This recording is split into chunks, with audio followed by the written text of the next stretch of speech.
Dica do artigo 225 da Constituição Federal de 1988.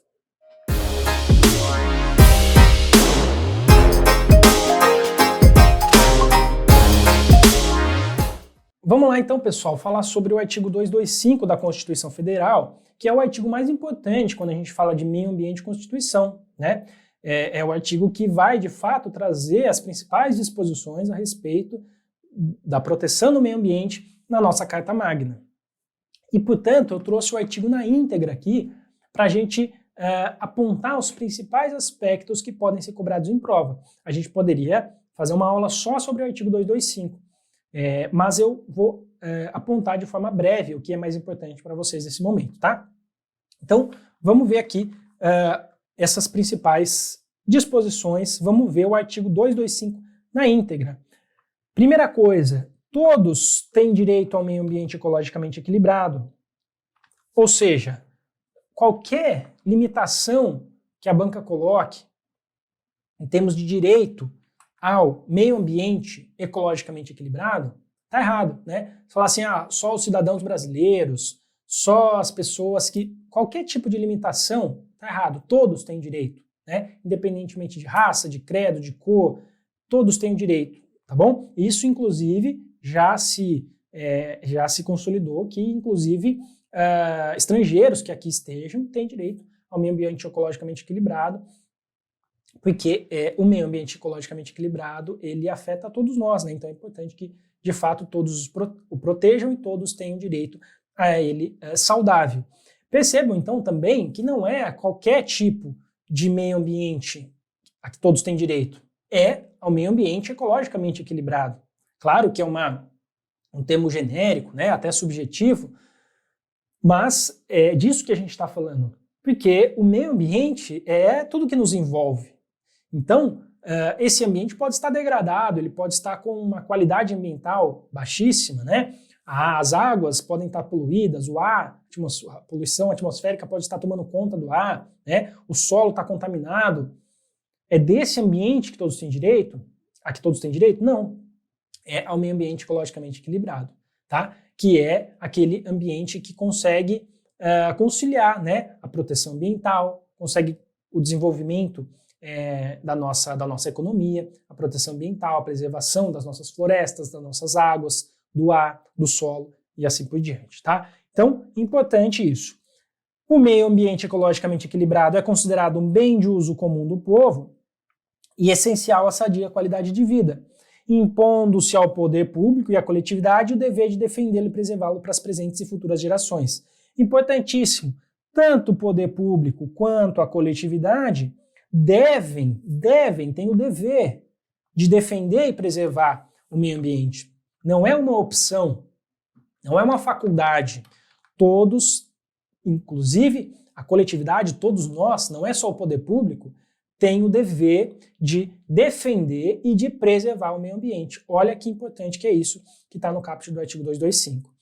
E esse dever de defender e de preservar não é só para que nós que aqui estamos, nós possamos usufruir, nós possamos viver uma vida boa, né, saudável, de qualidade, mas também os nossos descendentes, as futuras gerações, né? Aqui a gente incorpora, né, a Constituição incorpora a ideia de desenvolvimento sustentável, né? A ideia de sustentabilidade, que é justamente permitir que a gente mantenha a qualidade, né, do meio ambiente para as nossas gerações futuras, né? Que a gente consiga conciliar o desenvolvimento que a gente tem na nossa economia, nas nossas atividades, com a proteção do meio ambiente, de forma que os recursos ambientais não se esgotem, não sejam exauridos, tá bom? Então, notem o seguinte, se a gente pega um recurso ambiental qualquer, por exemplo, água, né? A água é um recurso ambiental dos mais importantes. Se dia a dia a gente está poluindo, né, essas águas de uma forma mais intensa do que a gente consegue recuperá-las, do que a gente consegue depurar, né, limpar essa água, percebam que dia a dia essa água vai estar um pouquinho mais poluída, mesmo que seja ali uma concentração super pequena de um dia para o outro, mas dia a dia ela vai estar um pouquinho mais poluída.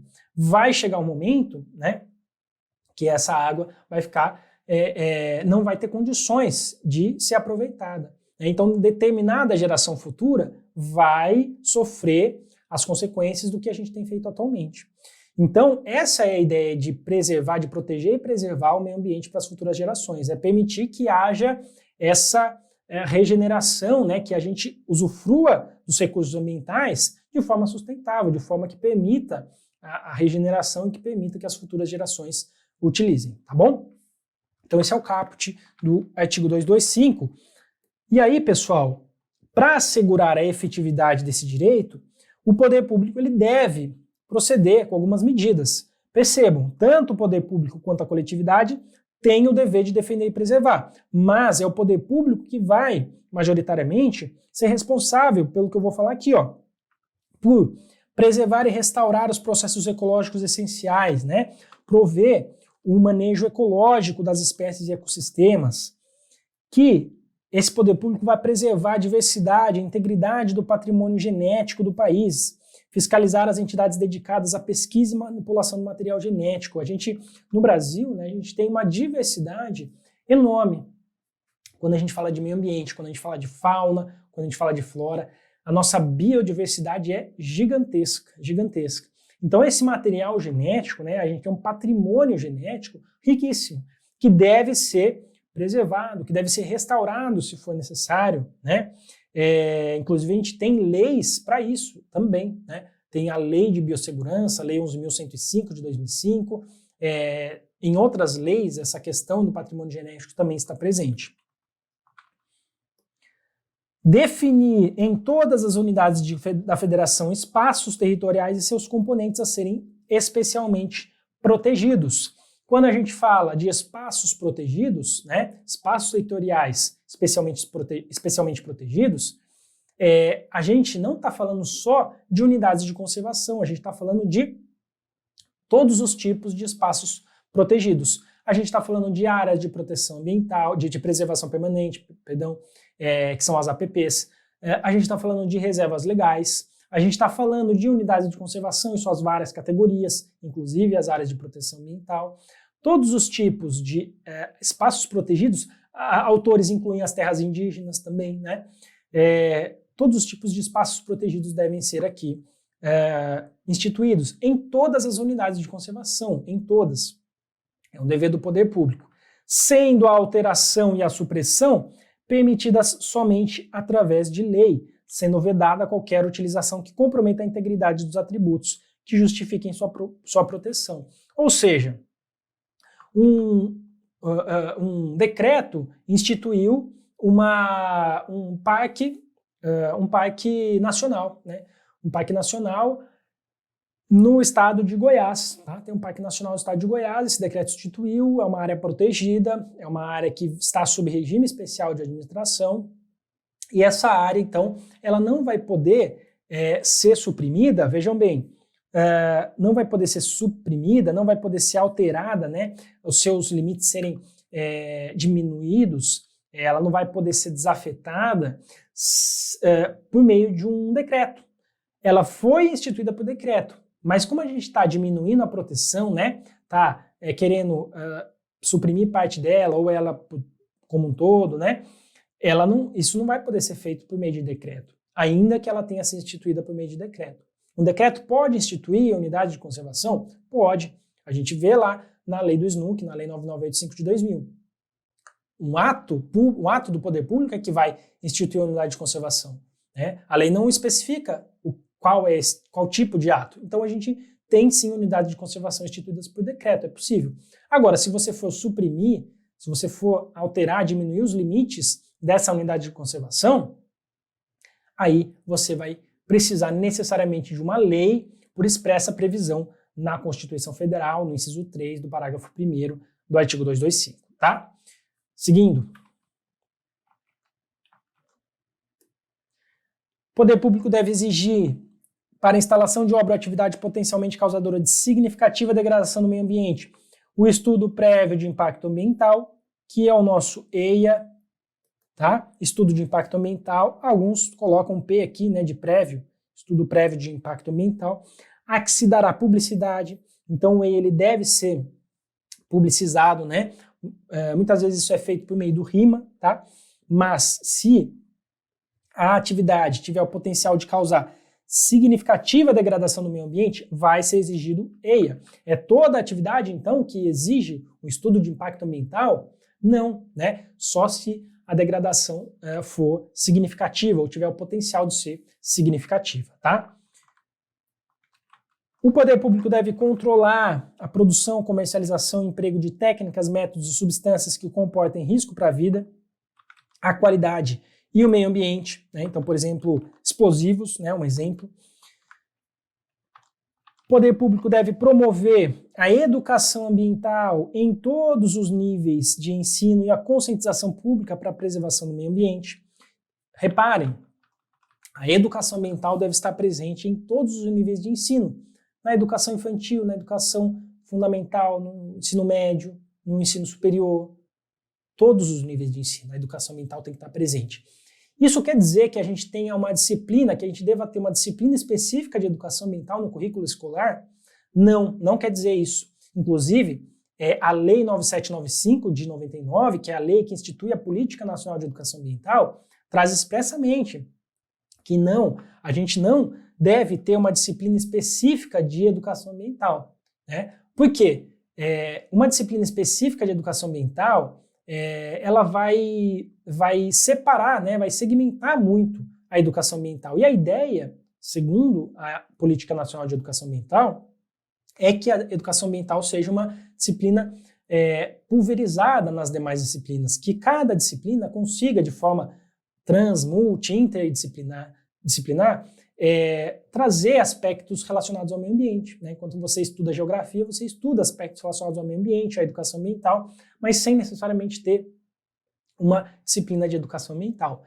Essa é a regra. A exceção lá que a gente vê lá na Lei 9795 é quando você tem, por exemplo, um programa de pós-graduação, né, específico, por exemplo, uma especialização em educação ambiental, e é natural que você tenha uma disciplina de educação ambiental, porque você está fazendo um curso específico daquilo, tá bom? Então, todos os níveis de ensino devem conter aí aspectos de educação ambiental. E o poder público também deve proteger a fauna e a flora, sendo vedadas as práticas que coloquem em risco sua função ecológica, que provoquem a extinção de espécies ou que submetam os animais à crueldade. Esse inciso, particularmente, ele é bem importante, né?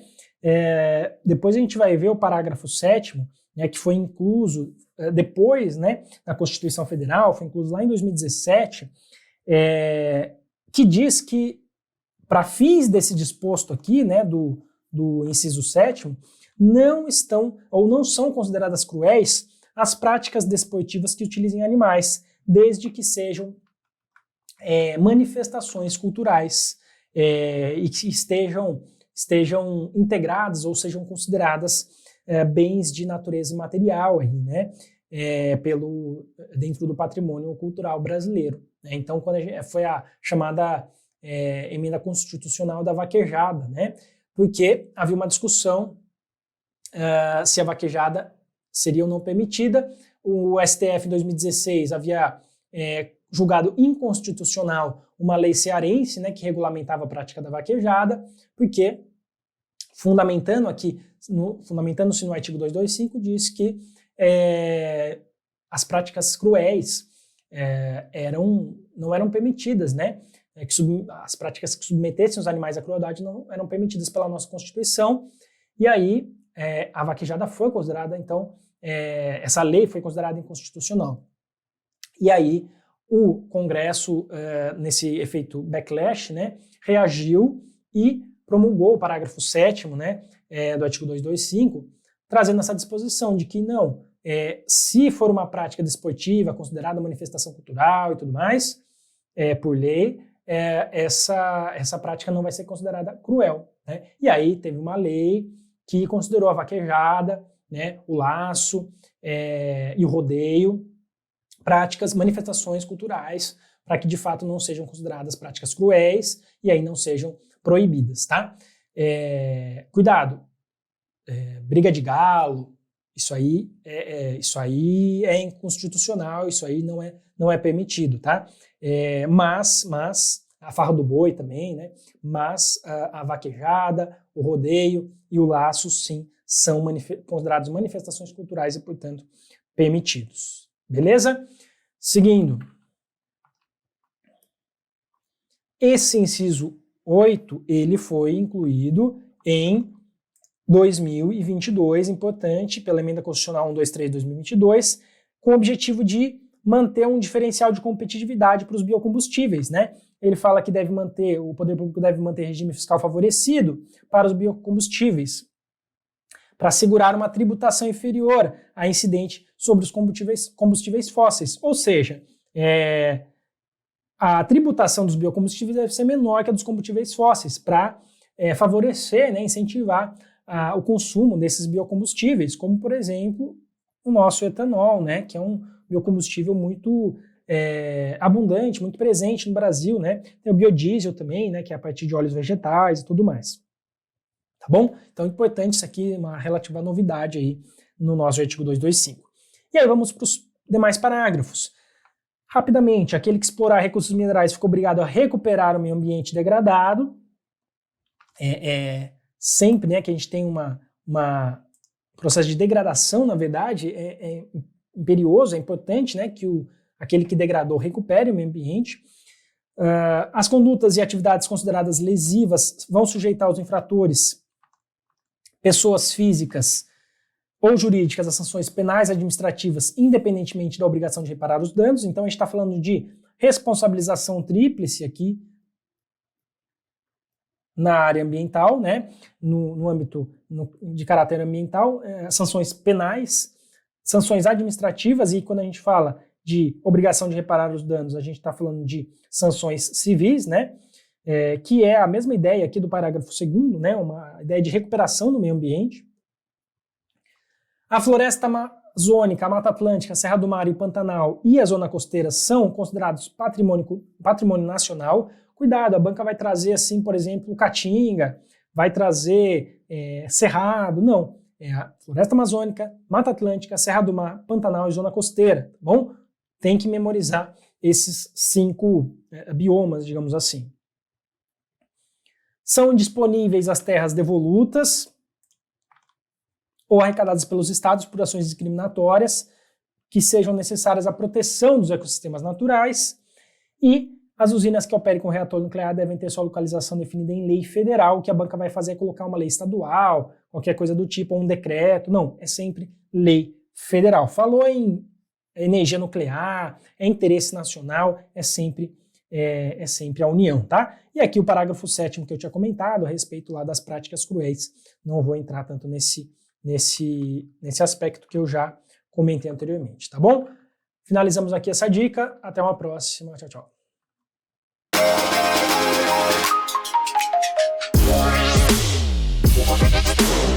What?